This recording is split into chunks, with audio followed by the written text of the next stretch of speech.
Hi all, welcome back to my channel PySpark Pulse. So in this video, I will be discussing on data preprocessing technique using the cast function and the datetime function. Already I have created two videos on the preprocessing in PySpark. So please do watch them. This in sequence. Like these are the general methods of cleansing the data and preprocessing to make this as a useful for our project. Okay. So let us start the session using the cast and datetime function. So this all are scenarios of the real-time projects only.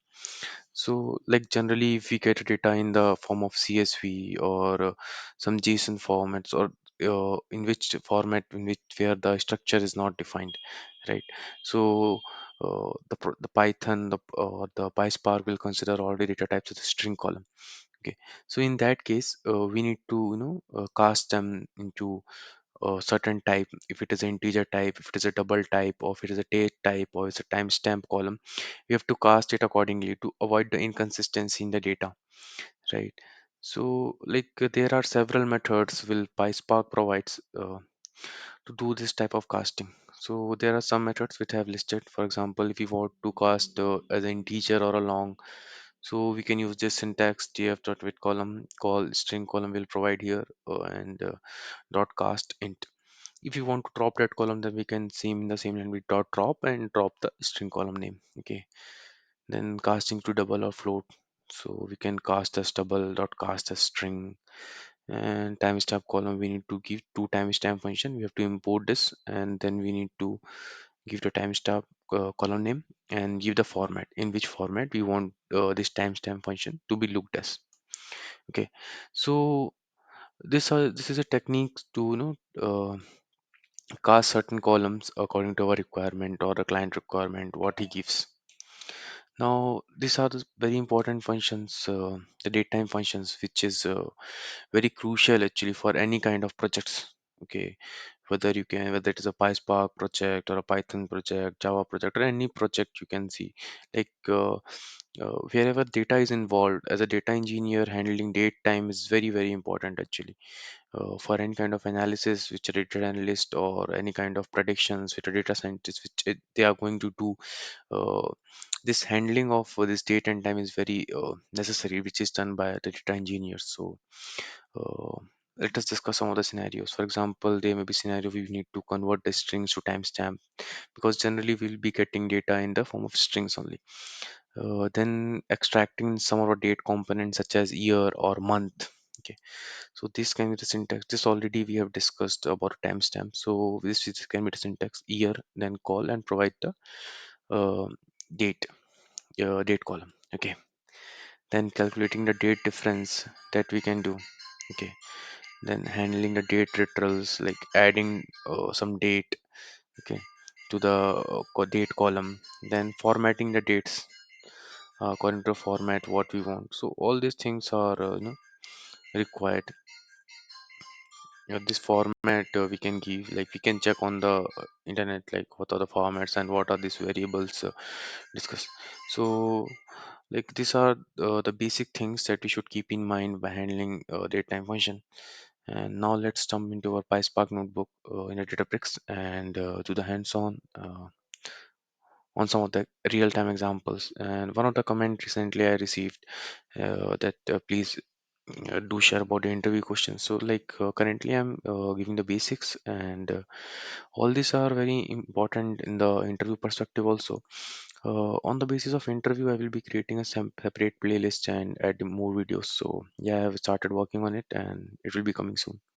So this is our PySpark notebook in the Databricks, and our cluster is up and running.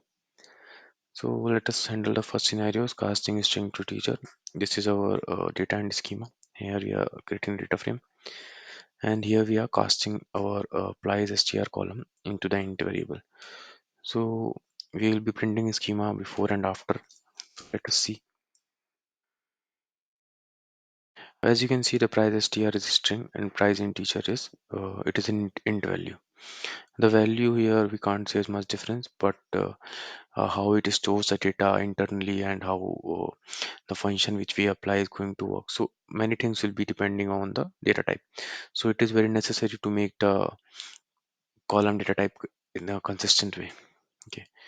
Now let us try to handle the timestamp function where the we are having it as a string and we want to convert into a timestamp. So here we are importing the timestamp function. Okay. And also we are getting the format in which we want. So let us try to print. As you can see here before the timestamp function, timestamp str is string and event time is here timestamp.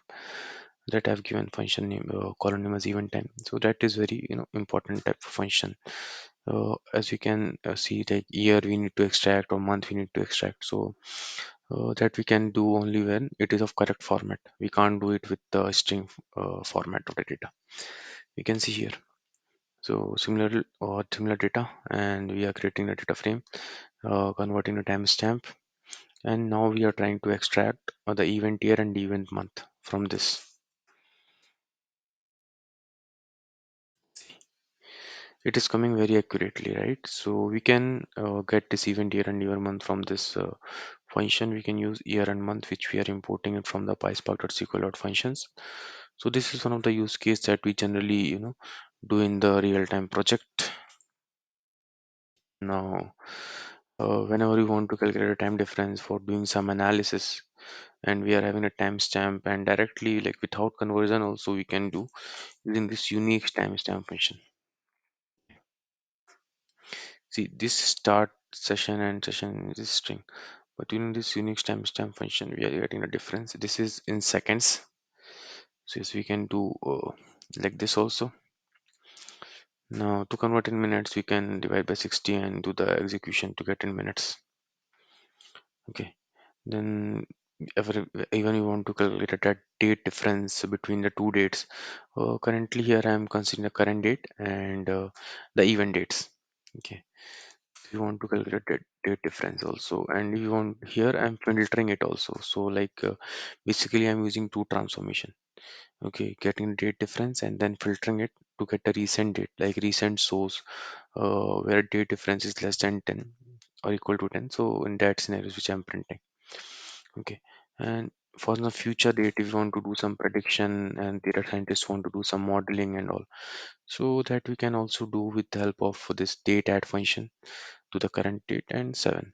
So like this we can do. Okay. So all this type of function is very necessary, and there are many other functions uh, in PySpark to handle date, time, and also to cast. We can cast to Boolean type, then to the vector type, to the struct type, to the array type.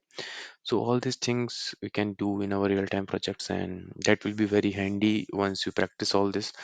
Those who want to get this notebook and all, they can ping me in my LinkedIn. I will try to share it with them. And yeah, please do follow my channel in case of any doubts or anything you want from me. Do let me know in the comments or directly ping me in LinkedIn. I will be very happy to solve. And please share it this network. Thank you.